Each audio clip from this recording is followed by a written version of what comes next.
Hello and welcome to Get Yourself Optimized. I'm your host, Stephan Spencer, and today I'm so excited to have Monica Berg with us.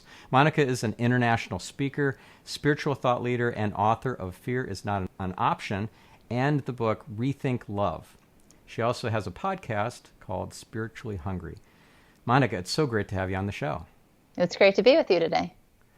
Well, first of all, let's talk about fear, because I heard this great definition of fear, that it's essentially the opposite of love, right? I used to think that hate was the opposite of love, but then I heard that fear is the opposite of love, and that resonates more for me. And I'd love to hear what your definition is and a little bit more of your perspective around fear. Well, I think that's interesting because if you are living a fear-based life and that informs your decisions, you really aren't fully loving yourself, because to live a life that is fear-averse is joy-averse. I believe that I was inspired to write a book because I was actually going to give a talk in London on fear, and I was hopelessly lost. Uber was very new then, and you're much safer taking a taxi in this ins and out streets of London. But anyway, we were in the car and the radio was on, and this woman was talking about how you need to learn to cope with your fear and navigate your fear and live with it, control it. And I thought, no, you've got this all wrong. Of course, meanwhile, I'm worried that I'm late. But I thought, we really want to eradicate fear from our lives. And that was really inspiring and powerful for me. And so in my book, I break down the different ways to do that and to really live in a way where fear is no longer in the driver's seat. Mm. So what does it look like having fear in the driver's seat, which I think a lot of people have been experiencing during this pandemic? But yeah, what does that look like? Yes, especially the way the world is today with the pandemic, with also, it seems like everything is so dividing, whether it's, what's happening in Israel and Palestinians. It's just like one thing after the other. And so I think that it's really easy to kind of start to be even more fearful because there are legitimate reasons, right? More than probably we had 2 years ago. But even then, it seems like a waste of a life to live in fear, because it stops us from enjoying this moment, from being present in our lives, to really being able to go after the things that inspire us, to challenge ourselves, to really move aside the worry, the doubt, the negative thoughts we have in our head, and put forward our desires to really live the reason we were meant to come here, right? To really fulfill and find our potential. Yeah. So let's talk about the reason why we're here in this incarnation. Like, how do you determine what that is, and how do you step into that? Well, there's many hints along the way if you're paying attention. I think that, when I came into the world, I really remember vivid memories at age, 4 or 5 of having tea parties with God. I really felt like I was part of something greater than myself. Of course, I lost touch with that a little bit later in life, and then I found it again when I was 17. But, I remember looking around at my family feeling very alien and foreign, because nobody seemed to have answers to life's questions. Everybody seemed to still be figuring it out and suffering, really, quite honestly. And I remember making a choice that I want to really find why I'm here. And in order to do that, first, you need to ask specific questions, right? And really wait to hear the answers. I think that, very often we have belief systems that this is as good as it gets and there's nothing else out there. And so we stop hearing our internal voice and we stop connecting to something greater than ourselves. For me, it was really about, because I don't believe in suffering, then when challenges occurred in my own life, I was really set to find the meaning of it, right? And the purpose of it, and expand my consciousness to understand what could be the gift in this thing that seems like the last thing I want. And that's the beginning of it. I think the second part is to really be able to, look at what's coming up. If you have many themes that reoccur, right? If you have a challenge with this person, and then it happens again with your boss, and then again with somebody else, and you start to connect those, then you can really start to identify the certain areas that are coming to you in your life for an opportunity for you to grow, evolve, and ultimately embrace joy and happiness that lasts and that isn't fleeting. Mm. Yeah, I love that. And so these tea parties with God that you had as a young girl, what was that like? Did you see angels? Did you hear voices inside your head, or like a booming voice from from a nearby bush? Or like how did that manifest for you? No, yeah, my name's Monica, not Moses. But no, for me, it was more, it was a feeling of belonging, of safety, of security. And I was aware that there was a presence. I couldn't see it. I couldn't hear it. Thank God. I think I would have been terrified, actually. But it was just this knowing, right? I felt completely whole, safe, secure. And I remember sitting there, right, and really serving tea. And I'd put, like, I had this record player that told stories on a screen, and, we'd watch it together. It was really, and I wonder, when people have like imaginary friends, I wonder if it's connected to that. I never had it like that, but that for me was the feeling. Yeah, I've read a book called My Invisible Friends, and it's by a psychic, Michelle White Dove, and it's all about as a young child seeing angels and not being afraid of that, and not having adults dismiss that and dismiss you as imagining things. But these are very real. The visible world, the tangible world feels very real, but yet the invisible world, the unseen world, is actually more real. 100%. One of the premises of Kabbalah is the 1% world we live in versus the 99% realm. And the 1% is our five senses. It's the part, though, that we take most seriously, and it's the biggest illusion of all. I write about that in my other book, Rethink Love, that very often when people choose a mate, they're doing that in the 1% realm. It's just their five senses, right? How does that person smell? How do they make me feel? What's the attraction? And while those things are important, they're not what will stand the test of time. I'm going on 25 years of marriage, and it's really the aspects that you can't see that are the glue, right? Like kindness and empathy and compassion and purpose, and sharing that together, that really grows love even more in the later years. Yeah.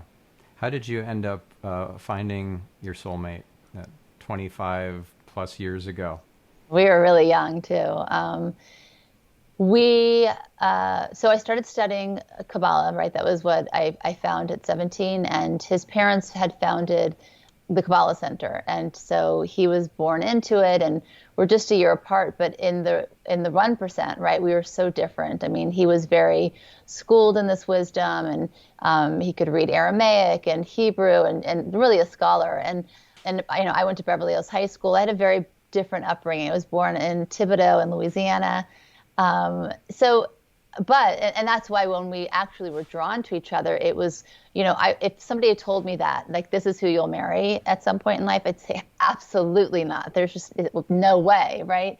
But then when we, and it started out really, quite honestly, as more of a thud than a bang. It wasn't like this great fireworks and passion. And I didn't even really notice him. And then a year later, or 2 years later, when I had been doing a lot of spiritual work and a lot of work on myself, then it was like the veil was lifted, and we both saw each other in that way, and we were married 9 months later. When you say the veil was lifted, how does that manifest? How does that show up? I think that oftentimes souls are waiting to find one another again in this life, and I think there has to be a process of earning that. And it's not that a person is bad or they're not worthy. I'm not saying that at all. I think everybody is worthy of love. But to be in that kind of relationship, a soulmate relationship, doesn't mean that you're so compatible and everything's great all the time. There will be challenges, right? The person's a mirror for you, but you have a very unique purpose in coming together to do things that are for yourself, but also greater for the world. So I think for me to have found him again, and also for him, we both had to go through different experiences of growth in those years that we were in the same environment, the same vicinity, but to be able to recognize each other, something had to shift and change within ourselves. You said find him again, so you had other lifetimes with him as your soulmate? I believe that, yes. Yeah. Do you have access to memories of past lives? Yeah, it's interesting, actually, that we're going in this direction with the conversation. My father died a month ago, and he was sick with Alzheimer's for 8 years. So in sorry. A way, thank you. In a way, I had honestly prayed for the day to come sooner than later, because I felt like there were moments where he was suffering, although I do feel like he was in a different reality. I mean, what do we know, really? But I just felt like he was trapped in his body, and it wasn't, and he really wanted to leave, but something was holding him back. But then when he passed, actually, I was so surprised because in those 8 years, I hadn't created any new memories with him. So when he passed, it was like all of these things I had forgotten were like, I felt them so completely. And he even had a moment where he was very lucid, like he almost was never sick right before he passed with me and one of my sisters. So that was really powerful. Oh, so I started to revisit because my father was actually the one that introduced me to Kabbalah and also to Reincarnation. The first spiritual book I ever read was Many Lives, Many Masters. And so I reread it this past month. Yeah, I never remember the question now. And I found this book because I was helping my mom clean her house out a year ago of my father's belongings. It was really hard for her to kind of be reminded of the past all the time. And I had found that original book, and it was all marked up. So when I read it, I had thought that it was my father's markings. But then I looked at it, and it was like things highlighted and underlined, and I still do that to books to this day. I love marking up a book. So I realized that those were my notes from 20, 30 years ago, right? And the things that still made me light up when I was reading it were the passages that I had highlighted.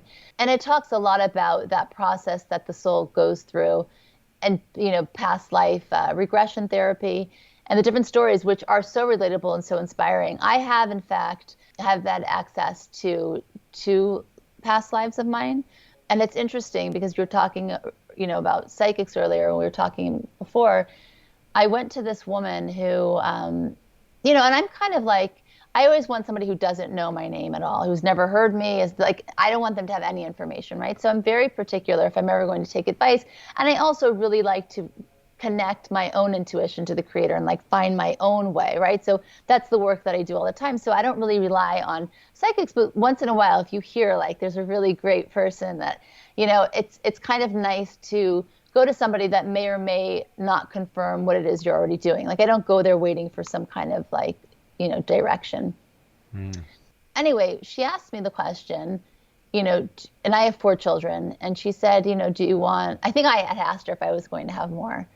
And she said, do you want? I said, yeah, I said, no matter how many kids I always have a longing for another one. And I don't really understand that feeling. It's not like I'm so overwhelmed with work and balancing like everything already in my life.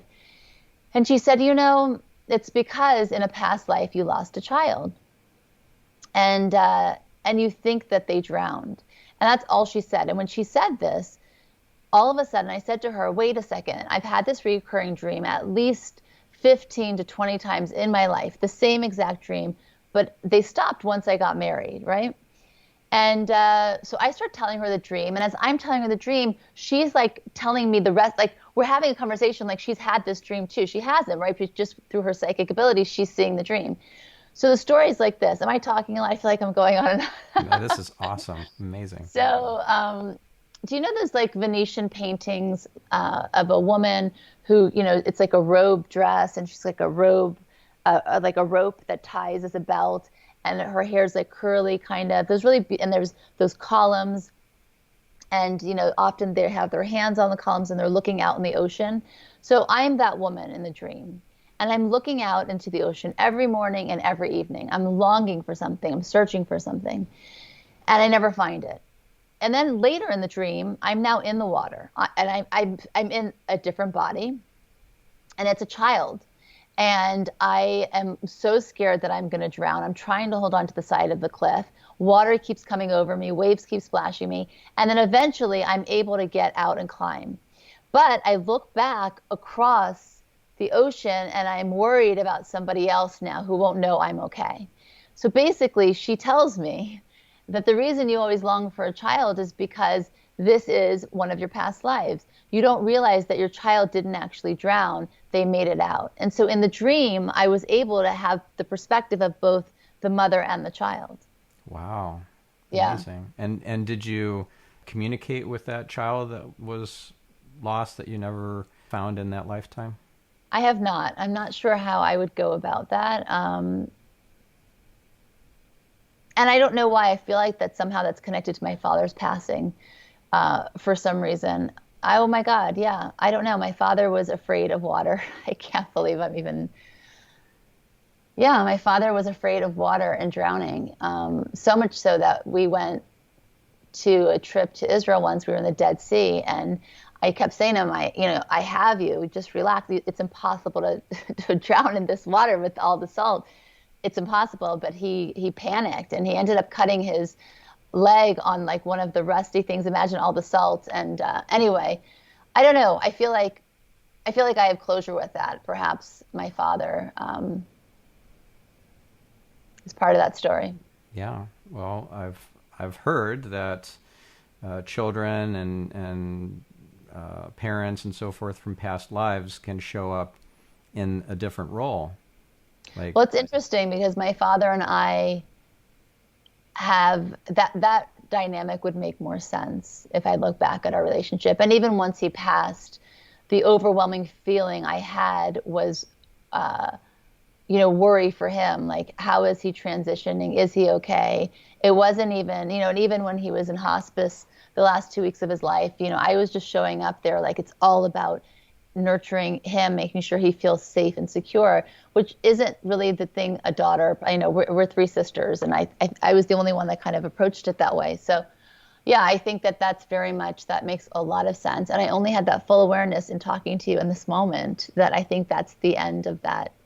That's part of that lifetime. wow, amazing. Yes. Yes, very amazing. And so I'm curious to come back to the whole concept of reincarnation. This is a foundational concept in not just Hinduism, but Judaism and Kabbalah as well. And there are other religions that and spiritual belief systems that include reincarnation. And some people they're not buying into it. And you mentioned the book Many Lives, Many Masters. I don't believe in coincidences. I believe that everything happens for a reason. And I just 2 days ago had the inspiration to send my uncle, he's got a terminal illness, cancer. I sent him that book. I actually bought it for him on Wow. Amazon to make sure that he read it, because he's like, oh, I'll check it out from the library when I get a chance. Now, can I buy it for you and send it to you? And he's like, okay, sure, I'll read it. And I have the goosebumps. It's so powerful because when I was with my father in the hospital, I kept reminding him of what he had already studied and what he had learned. And I told him, and I know, my husband and I did a podcast on this in the last month or so about reincarnation. And I kept saying, I'm not sure how many people believe it. My husband's like, no, I think more people buy into this than not these days. But I kept telling my dad, there's nothing to be afraid of. You're going to be free. Your soul just wants to leave. And this is who you're going to see there. And I was talking about the journey of the soul and all the things that are in the book as well. And it really helped me. And I know that I could feel, he did wake up from this like crazy, like as if he was healthy, really healthy again. And I knew he heard me. So I do think that what I truly believe is that, the way we understand life and death is kind of all backwards, because we understand that when a baby is born, right, it's in a baby's body, and then that child will grow into a toddler, a child, a teenager, young adult, and then they're old, and then they die. I actually don't think that. I think they shed the body, and then the soul goes on to continue growing. And we just can't have access to that, again, in this 1% realm. So we don't fully understand it. We think they're gone. In fact, the soul keeps learning and growing, and then it can choose to come back into a body to complete its correction, or in Kabbalistic terms, its tikkun. You mentioned, we're going to get to Tikkun because that's very powerful and important. You mentioned goosebumps a couple minutes ago. What's the significance of goosebumps? Well, I think that is when you feel things in, the gut is really the first brain, and we have many more neurons and nerve endings there that send signals to our body. So for me, more when something resonates, I feel it there, and then it goes through my body. And I just see it as a truth that's been said. And even though your mind can't fully access that perhaps in the moment, your body certainly recognizes it as a truth. So it's a signal, perhaps from the 99% reality that Tapped into some truth. Yeah, you're tapped in, plugged in, and part of the fabric of creation, and you're receiving the truth. Cool. And so let's talk about the Tikkun. And this is something that is an important concept, and it's more than a concept. It's part of why we're even here in this incarnation, right? So that we can address our Tikkun, our soul correction, and elevate and progress in our journey and our soul's journey, not just in this lifetime. Right. It gives us an opportunity to exercise our free will and put in a situation that is difficult for us or challenging, or that is a struggle for each person uniquely, right? Because my tikkun would be different than yours. By having to go through that and be given the opportunity to face something that is difficult for you, because it's something that you've come in with your blueprint that from a past life you really didn't resolve. So these opportunities will come up again and again so that you can choose differently, hopefully, than the last time.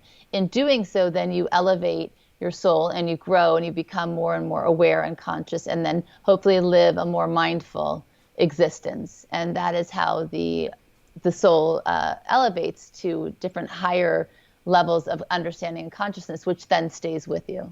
Yeah.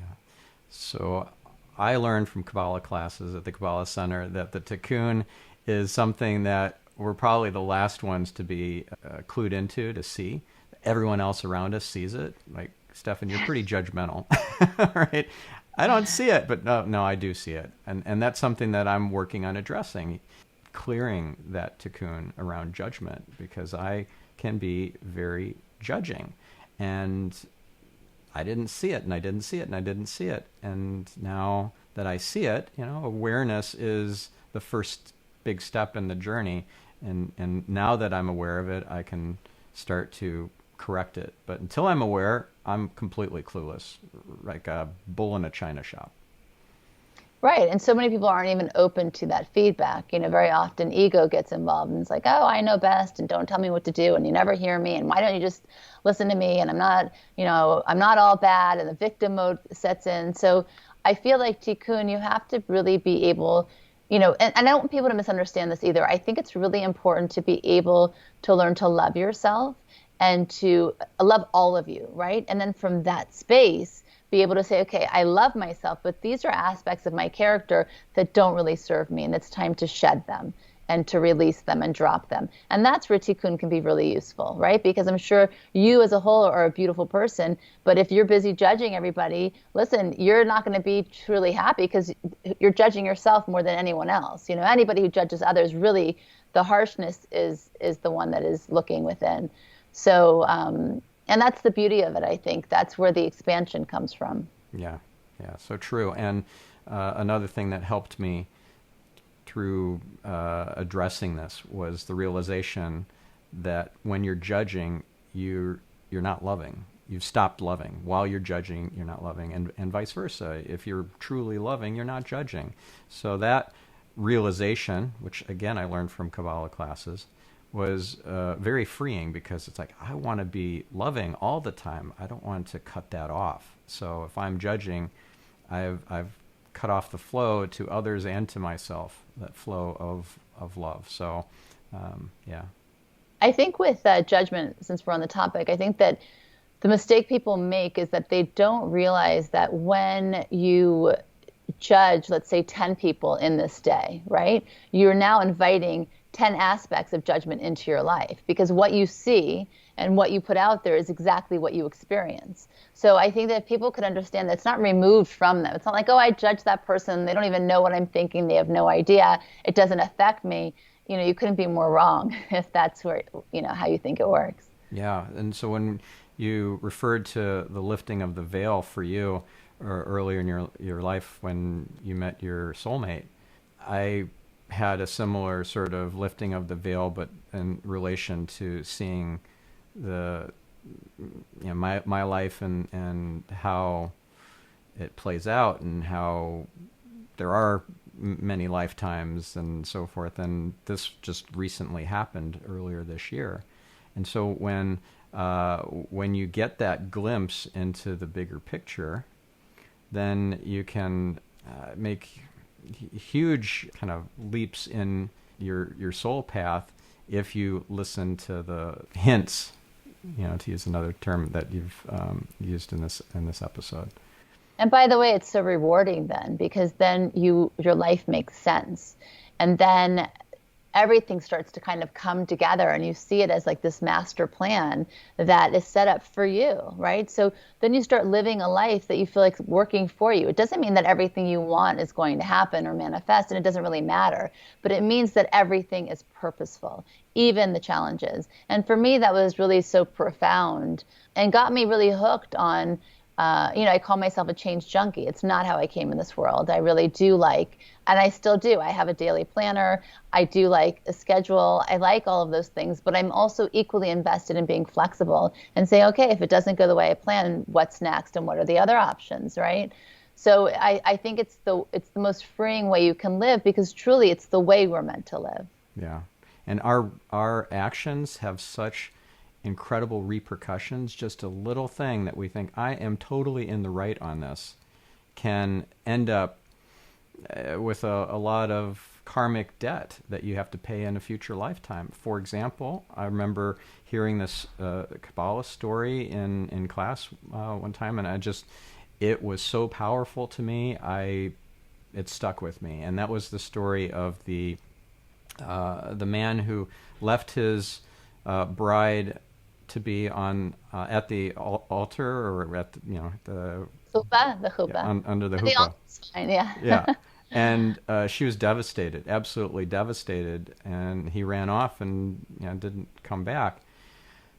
Years later, he and his wife are trying to get pregnant. I love this story. I cannot believe you're telling it, because rarely have I mean, there's lots of Kabbalah stories you'll kind of hear that, but I want you to keep going with it. But I mean, this is one of my favorite stories. It's so funny. Yeah. It's so, like, there are no coincidences, as I said. And so they're trying to get pregnant. It's not working. He goes to a rabbi and asks for guidance. And he says, well, the woman you left at the altar, or whatever, under the chuppah, you've got this karmic debt you need to pay. You need to resolve this with her so that you can have a baby in your current marriage. And so he's committed. He's going to go and do this. And so he's getting instructions from the rabbi. Well, you got to go to Germany. She's going to be there for a festival, et cetera, right? And you have to bring a certain amount of money. And it was most of his money. It was like pretty much cleaned him out, right?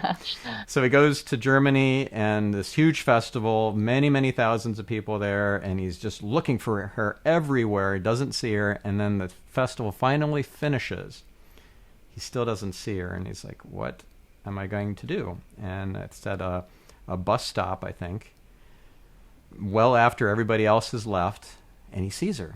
And he goes and he talks to her, and she tells him that I'll forgive you, but you need to go and give X amount of money. Just happened to be almost all his money that he had left from after the cost of the trip. He's in the UK. He's going to get married, and you can give him this money as a gift for his dowry. And he's like, okay, I'll do it. And he shows up in the UK, and he apologizes to her, right, when they have this exchange. Oh, yes, he does. A very important point. Yes, he apologizes. And to further clear up that karmic debt, he's committed to go and give this dowry. Knocks on the door. The brother answers, slams the door on the guy. He's so angry with him, and he's like, please, your sister sent me here, told me about the wedding. I have a dowry for you, etc. He opens the door and he's like, how could you? How dare you? She died. She died years ago from a broken heart from you. So, wow. And he had no idea that it was her light body, her ghost, or whatever, her soul that showed up, and not her physical body at that bus stop in Germany. So the brother did forgive him. He gave him the dowry, and they spoke about it, and his wife did get pregnant. So it ended up with a happy ending, but what a powerful spiritual lesson and what a journey it took to clear that karmic debt, rather than waiting for the next lifetime where they're going to have to meet again and go through this whole thing. Just clean it up now. And so that stuck with me, and I knew there was something with, after that veil was lifted for me in January, on January 22nd, after I prayed for God to give me a job, that next morning the veil was lifted, and I realized that my ex-wife's father, so ex-father-in-law, who was about to pass, that I had a karmic debt with him, that there was this thing where I had loaned him a domain name, let him use it for many, many, many years, and then he was going to shut down that business and give it to my oldest daughter. And he figured out that the domain wasn't in his name. So I'm like, well, if you recall, I just loaned it to you. It's not yours. And so I didn't give it to him. And that was the mistake, because I was in the right, but I wasn't coming from a merciful or understanding place. I didn't see it from his point of view. So that was this karmic rift between us that I needed to clear before he passed. And my oldest daughter, she was willing to raise this with him and say that my dad's giving me the domain name. And she had this most incredible experience with him. The last time she saw him, he had dementia, and so he was not really present. But then when she raised it, boom, complete coherence. That's what I'm talking about. My father had that moment, and it sounds like, no, it's not possible, but he made facial expressions he hadn't made in 8 years. He responded to things he should respond to. He looked around the room and he was making eye contact and tracking. I mean, yes. Yeah, my father-in-law actually spoke. Wow. Yeah, he looked grateful and relieved. Wow. So that was something that I felt very grateful for, because I was able to connect the dots and see, this is not something I should just leave. And it seems like a small thing. It's just a domain name, but it's huge. It's important to him. Yeah. I think it's interesting too, because what really gets me excited about meeting different people like you that are like-minded and joining, different podcasts and just to expand the reach, is because I think people don't realize how much everything matters. It's not that everything's a big deal, but it's everything matters. So yeah, it's about a domain name, right? Okay, but it's not that. It's that if we know that we hurt somebody, or that we didn't act in a way that was the best, to the best of our, not just ability, but our potential, our soul, when we go around and we do that day in and day out to different people in little small ways, and we write them off as being inconsequential, it wasn't such a big deal. It's not like I slapped them across the face. Okay, I'll learn, I'll do better next time. Sometimes we say sorry, we don't mean it. Sometimes we don't say sorry at all. But those kinds of things, that's what it's like. You put shells and coverings over your light, over your soul. And before you know it, that is how you express yourself into the world. That is how your exchanges are. That's how you actually live your life. And it's who you become. It becomes your character. Our job, and it doesn't matter if that's where we find ourselves today, whoever's listening to that, because we all make mistakes. But our job is to look for the opportunities, like you did with your father-in-law, to peel back the layers, to remove the veil, right, over and over again. Because, if you have one small veil, right, you can see through it. You put another one, you can see. Eventually, you can't see, you can't even breathe, because it's just black now, right? So that's the real significance of doing any kind of spiritual work, really. Yeah. So in Kabbalah, the klipot are the shells, those coverings that kind of darken our soul's light and don't reveal our true beauty and its glory. And so dressing and breaking apart those klipot is part of the soul's journey. Yes. Go ahead. Well, I was curious, what year was this when you had this awakening and you started your job and you studied Kabbalah? How long ago was that? It was 3 months ago. So I've been studying Kabbalah for 5 years. Okay. But I did not get the veil lifted until 4 months ago. And it was specifically in preparation for another podcast interview that I came to this discovery. And it was preparing for interviewing Sheila Gillette, who channels 12 archangels. They go by the name of Theo. And I watched some videos of her beforehand, and she describes how she had this near-death experience from childbirth.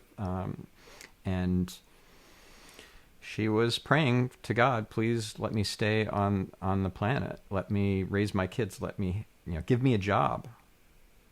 And that really stuck with me. And so a few months later, decided I'm going to start praying for that. And I don't want to have a near-death experience in order to get it. And the next morning, I woke up with this clear seeing, with clairvoyance. And this is something I'd been praying for, clairvoyance every day as part of the Anabacoa prayer, line 5, for many, many, many months. And it finally, I finally got I got the gift. I had been receiving so much intuition and so forth, didn't realize it was from God. I just thought, oh, that's my subconscious, but yeah. So I didn't realize all these times when I had been saved by the Creator and by angels. Like had a car crash and walked away without a scratch when I was in my early 20s. I could see how that was angels intervening. I would have died otherwise. And so that incredible gift was given to me, but it's a lot of responsibility because I actually do have a job.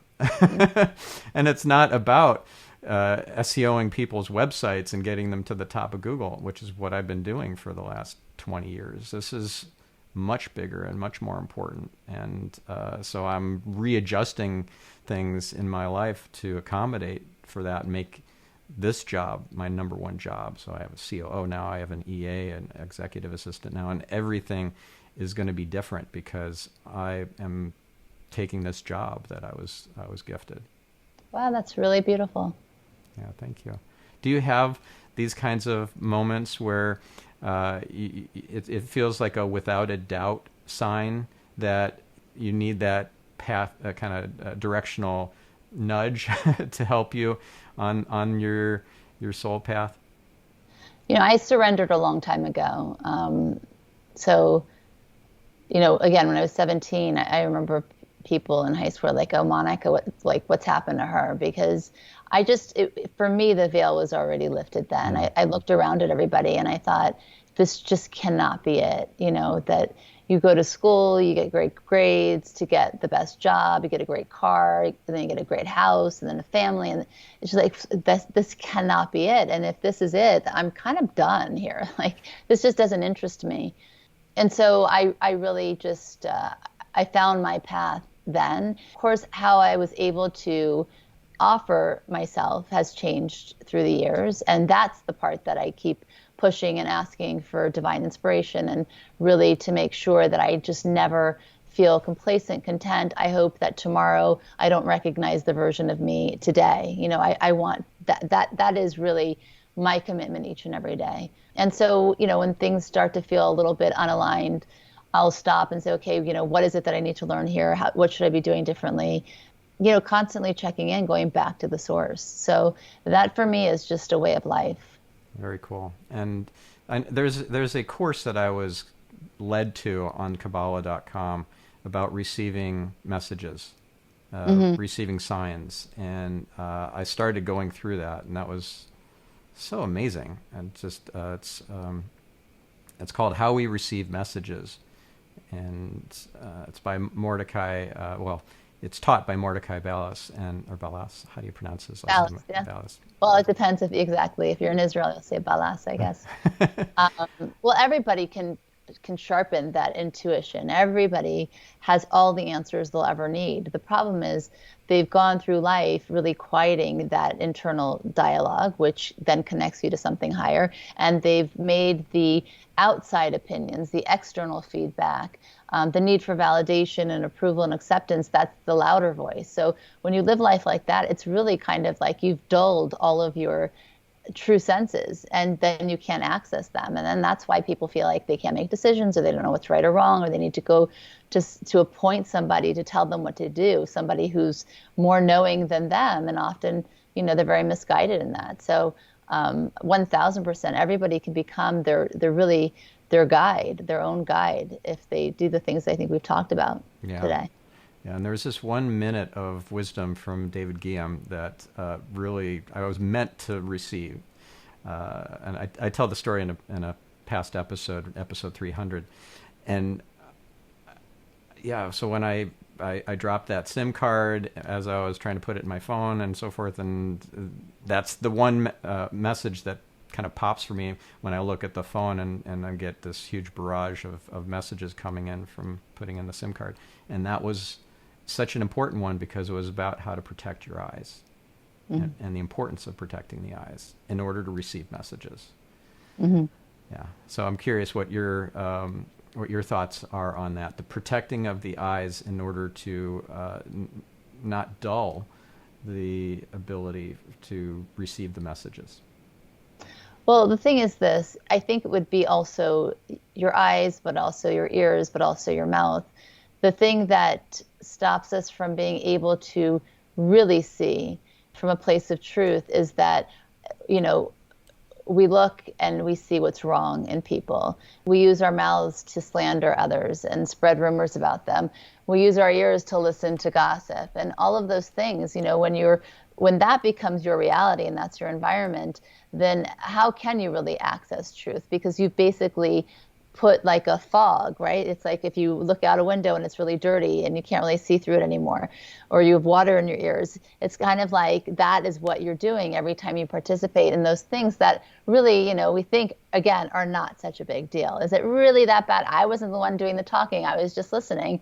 But, if that person had no one to talk to, it wouldn't have been said in that moment. So it's really about taking responsibility for all of your being, no matter what. Yeah. And if you're the one speaking it, even if it's true, actually, especially if it's true and it's not of the light, it's not beneficial, it's gossip, what's known in Kabbalah as evil speech, then you're creating negative angels in that moment. And that floored me the first time I heard that. I was pretty surprised. So again, because you're thinking, what's the harm? They didn't know it, but you've created now that energy. And so then when you need extra light and you need a miracle, then which angels are around you? The positive ones you've created through positive actions, or the negative ones you've created through negative actions? Because that's really how it works. Yeah.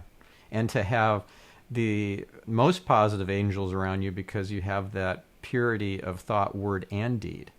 So the combination of the three creates the most amazing angels, and then you're getting the best guidance instead of the ones that are maybe a positive intent but kind of not really, but then you went through the motions and it looks really good from the outside what you did, but yeah. And then your own surrounding light becomes brighter, and it's not just that you have the protection of the angels, but you start to act in unison with them. So there's that evolution where it doesn't feel separate or foreign anymore. It's just part of your being. Yeah. So the surrounding light concept is a really important one. Could you distinguish the two kinds of light for our listener who doesn't know what that is? So the surrounding light it's kind of like what you envelop yourself in based on your actions. And it's like a force field, I guess, would be the best way to describe it, if you could imagine that. And the stronger you are, right, in action and deed, and it's all positive, the stronger your surrounding light is. And so those times where we really do need extra help, right, if a person has a health challenge or whatever it is, you draw on that light that you have now accumulated surrounding you to kind of support you through those challenges. And the other type of light, help refresh my memory around that one. Is that the internal light, or is that? Yes, the internal light. Yeah. So that's what we can reveal more of when we're more merciful, for example. Yes. So the more you do for others, right, the more we do actions of sharing that are uncomfortable, right? It's really easy to be kind to somebody that's kind. It's not so easy when somebody's difficult. The more that you do that with external, right, the stronger your internal becomes. Okay, one more question because I know we're running out of time. What is free will, and how do we exercise this gift of free will in the best way for our souls? Yeah, it's really amazing when you understand it. Because I think people think that, very often they say, oh, God is punishing, or why do bad things happen, or I don't deserve this. When in actuality, we're all given opportunities. We've all heard about parallel universes. You can have opportunities set in front of you. You can choose this one, or you can choose this one. You'll end up somewhere, right? But you are given the choice, because in choosing what to do, that's really how you're able to jump to the next level of growth and elevation. If everything was just handed to us and we never had to actually choose between good or evil, then it's just a life of circumstance, and that's not really what it is. So by having a choice and making better ones over time, exercising your free will, it really dictates where you grow and how you grow. Yeah. Did you ever see the movie Sliding Doors? Yes, a long time ago. Yeah, I love that movie. Yeah. Yeah.